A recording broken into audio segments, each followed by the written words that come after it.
4 years ago, football told Erling Haaland he wasn't enough. Now he's making that decision look ridiculous. Back in 2022, Haaland had one of the greatest individual club seasons anyone has ever produced. 52 goals in 53 games for Manchester City. 36 of those were in the Premier League alone, a new all-time record. He won the Premier League Golden Boot, the Champions League Golden Boot, the Treble, and was named Uefa Men's Player of the Year. There genuinely wasn't much more a 22-year-old striker could do, except win a World Cup, because Norway wasn't there. And while Haaland was breaking records every month at club level, Lionel Messi was writing the most romantic story the tournament has ever told. 7 goals, 3 assists, a golden ball, and Argentina's first World Cup in 36 years. When the Ballon d'Or was handed out, it went to Messi. Pep Guardiola, who coached Haaland, admitted afterward, Haaland should win. Yes, he scored 1 million goals, but if Leo wins, they won the World Cup. Haaland himself didn't even argue. He won those trophies and also won the World Cup, he said. He is the best of all time in my opinion. Whether that vote was right or wrong is genuinely debatable. Messi's tournament was historic and Haaland's numbers were too, but one criticism stuck to Haaland regardless of the vote: no World Cup, no defining international moment. Here's the part people conveniently forgot. Football is a team sport, and Haaland was being judged for something entirely outside of his control. Argentina had Julian Alvarez, Enzo Fernandez, Christian Romero. France had Mbappe, Griezmann, Tchouaméni. England had Kane, Bellingham, Saka. Norway had Haaland and Martin Ødegaard, and not a great deal else. A striker can't defend a back line, control a midfield, and score every goal by himself. Norway simply didn't have the depth to even qualify, so criticizing Haaland for missing a tournament his country couldn't reach was never really about him. And then something changed. It wasn't Haaland suddenly deciding to carry a nation, it was Norway finally building a team around him. Ødegaard matured into one of Europe's best creative midfielders and took the captain's armband. Antonio Nusa developed into an explosive defense-catching winger. Oscar Bob added a second layer of craft between the lines. Julian Ryerson brought Bundesliga-tested composure at the back. Leo Østigard became a genuine leader in defense. And Andreas Schelderup gave them an attacking outlet nobody had to design around Haaland anymore. The results were immediate. Norway went through qualifying with 8 wins, 0 draws, 0 defeats, beating Italy twice along the way, scoring 37 goals and conceding only 5. Haaland's personal numbers inside that campaign were god tier. 16 goals in 8 games, exactly double the next best player, ahead of names like Harry Kane and Memphis Depay. For the first time since 1998, Norway weren't just going to a World Cup, they looked ready to do damage there.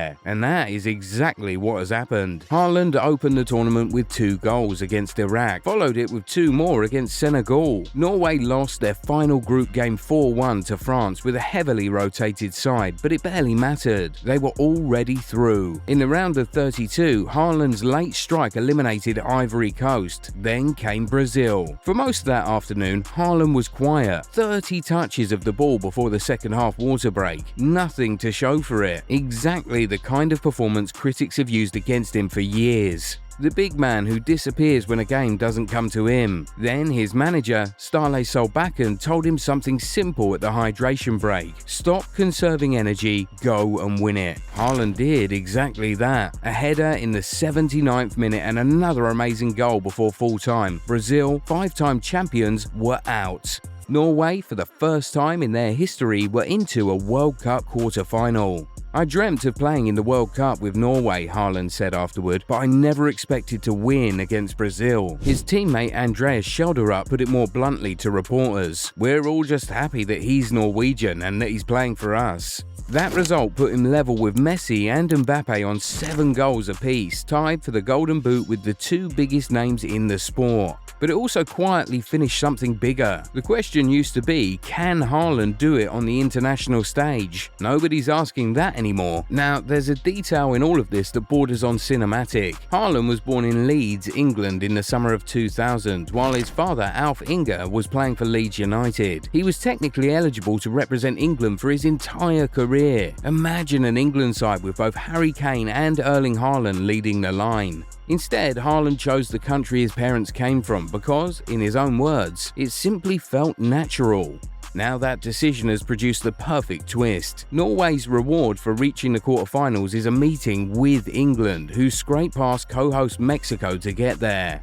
A World Cup semi-final spot on the line against the country that raised him and never got him. Look at the sides Messi, Mbappe and Kane have around them at this tournament. Deep squads, multiple genuine stars, built to challenge for the trophy from day one. Now look at Norway, a nation with 3 previous World Cup appearances total, no quarter-final in their history before this summer, and a squad that, as ESPN's Gabriel Marcotti noted after the Brazil win, had barely a single player with real experience at this level before June. When Haaland scores for City, it adds to a win that was probably coming anyway. When Haaland scores for Norway, it usually is the win. Look at the rest of the contenders. Ousmane Dembele walked in as the reigning Ballon d'Or holder, yet at this World Cup he hasn't even been France's best attacker. That's still Mbappe, with Dembele playing second fiddle in his own national team. And Mbappe himself arrives off the back of a second straight trophyless season at Real Madrid. Brilliant individually, but with nothing collectively to point to. Messi, despite his amazing performances, is 39 years old and playing his club football in MLS, a level nowhere near the caliber of the Premier League or La Liga. Then there's Harry Kane, in the form of his life for Bayern Munich, standing directly in Haaland's way in the quarter-final.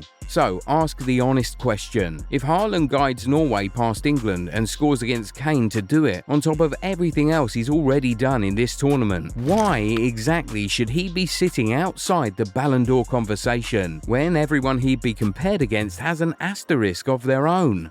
4 years ago, the argument was that Haaland's numbers weren't enough without a World Cup story attached to them. He's since heard that message and, quite literally, gone and built one, dragging a country with no business being in the quarterfinals into the biggest week of their footballing history, scoring in every single game he started along the way.